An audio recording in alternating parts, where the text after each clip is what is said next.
andito naman tayo para magluto ang inyong ate chef. So, meron akong kanting hipon.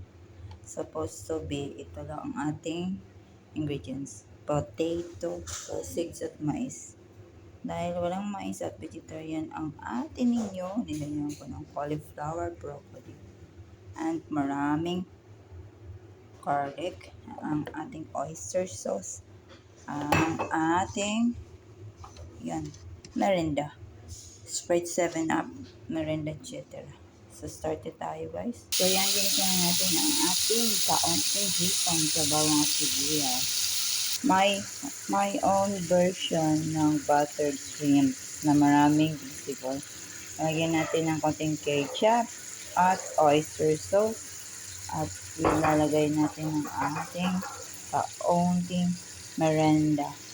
7-Up or Sprite. There you go guys. Yan, tapos na ko. Ihalot na natin.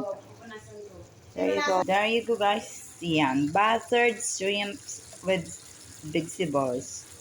No corn. Dahil wala pa daw season. Di pa daw season ng corn sabi sa barada. Pero nakabila ko yesterday. Ayan, discarding malupit ni Tita Chef Lee. Thanks guys. Have a nice day.